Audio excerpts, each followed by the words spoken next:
したもんじゃないぜ right now 歓喜を待つかざした my hands 感傷 baby be survivor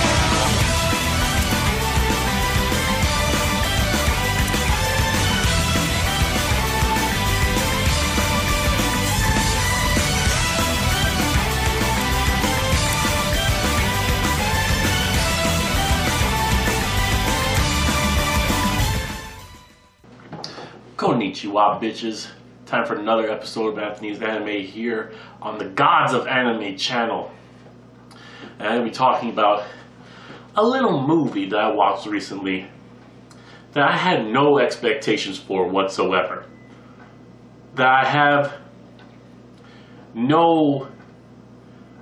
Well, I do have knowledge of it, but I have no intimate knowledge of it. Of the source material, that is. And that movie is the Animal Crossing movie.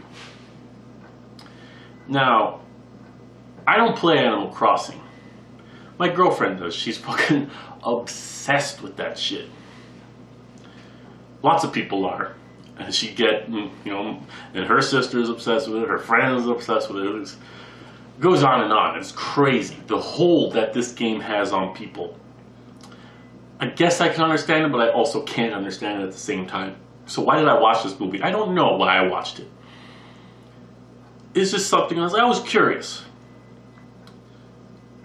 And when I did watch it, I realized that this is the most accurate portrayal of a video game in a movie, anime, or show that I've ever seen.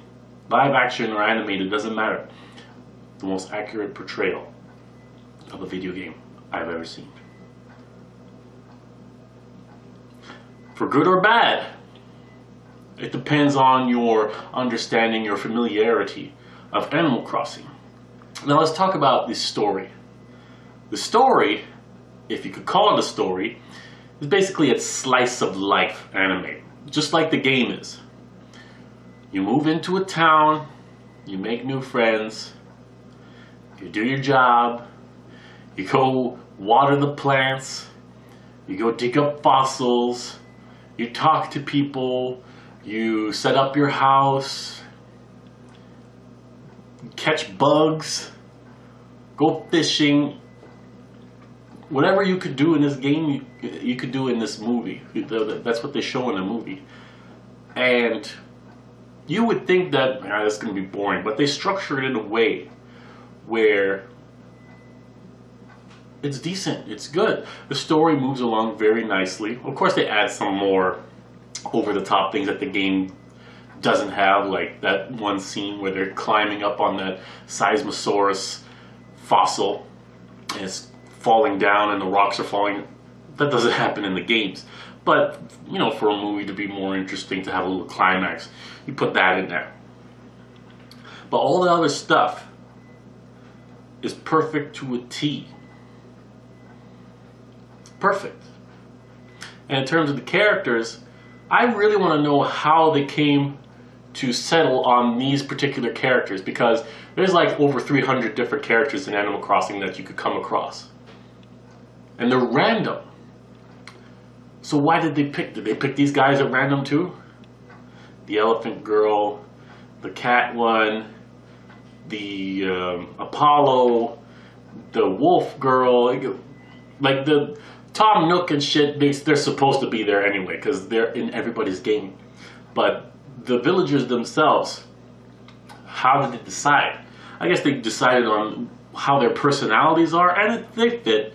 There's no really like conflict going on here, except where that part where they move. And I understand that when somebody moves that you grow attached to in the game and they move away without saying anything, you get a little bit emotional. And they accurately portray that in this fucking movie too. Yeah, it's unbelievable. In terms of the animation itself, the style is very close to how the games are. The animation is good too.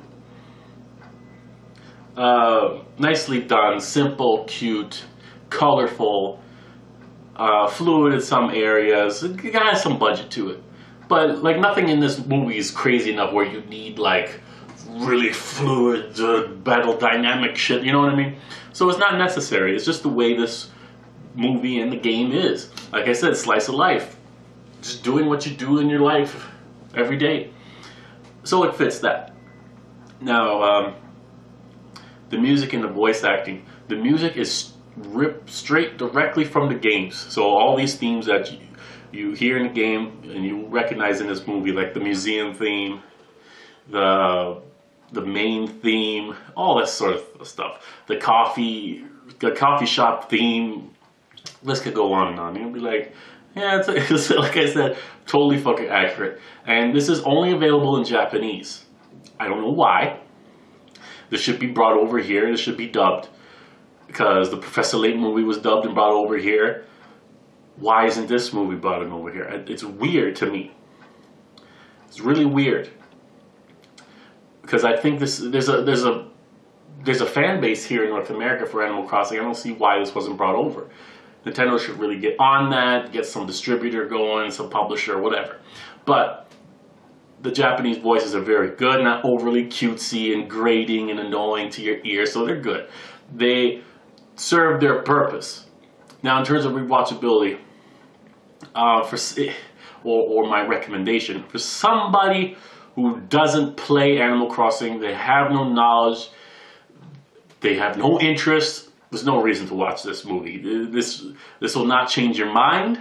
This will not all of a sudden make you like it, anything like that. But if you have some sort of, if you like video games, if you have some sort of familiarity, somebody in your family watches it, or you play it on a regular basis, you will get some enjoyment out of it. You will understand the appeal. And that's really all this is. Just a very appealing, very relaxing movie. If you just want to relax, you put this on. It's just like the game, you play the game. There's no stress or nothing like that. There's no big action. There's no like drama. It's just sit back, relax. And that's what the movie is. That's what the game is. And Animal Crossing, the movie, is, like I said, one of, if not the most accurate portrayal of a video game in movie form. So watch it if you have any interest at all or any passion for Animal Crossing.